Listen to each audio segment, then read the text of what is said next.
Dr. Cawthon won't, can't, and would not disclose what was said during any psychological session between herself and Joshua Primo. She can only disclose what is actionable conduct. That is, conduct that might be considered and probably would be considered criminal under Texas law and actionable in civil law. We do not believe, and I don't think anybody would believe, that what we're going to describe to you would be considered nonverbal communication. One of the questions I asked the lawyer for Mr. Primo, this lawyer from California, is what is being communicated when a patient exposes himself to his psychologist? It's a question maybe they can answer for you. You should know that Dr. Cawthon was contracted with the Spurs in April of 2021. Correct me on any of my facts that are wrong. She was hired as a consultant. She is in the field of clinical psychology. She has a PhD. She takes a comprehensive approach. She can help, of course, with performance issues. She also takes a comprehensive approach on mental health, and her range of expertise is quite broad, but she was hired to assist the players not only in enhancing performance, but also just dealing with the day-to-day issues that they have to deal with as professional sports players. She was on staff, and I think she'll tell you, to help the players be better players and better people. And I got to tell you, it was a dream job for her. And when you think about the field of clinical psychology, for someone of her background, she was also a college athlete. You know, this was the dream job for her. It was, I would call it, the top of the mark for someone in her field of clinical sports psychology and performance enhancement. It was almost the very first session that she had with Joshua Primo where he exposed his penis to her. That occurred in late December of 2021.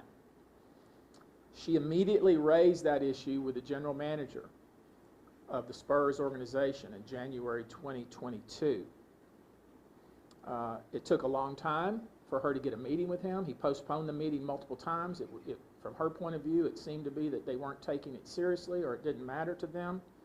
But she finally got a face-to-face with the general manager and told him what had happened, and wanted something to be done about it.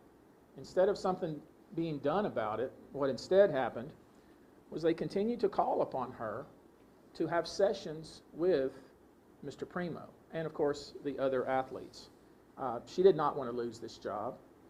She was hoping that this conduct was somehow outside of the norm of Mr. Primo.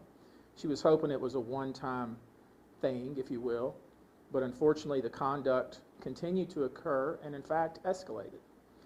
She ultimately, without going into the details, and there's a lot of detail in the petition that was filed this morning in Bexar County, but without going into it here, ultimately she found ways to not have sessions with Mr. Primo and to avoid him. What I want to focus on this morning is the way in which the Spurs organization responded to her reports. As I've already said, the general manager did his best to avoid a meeting with her, but when he did have a meeting with her, he assured her that there would be an investigation, that there would be a written report. He called it a write-up.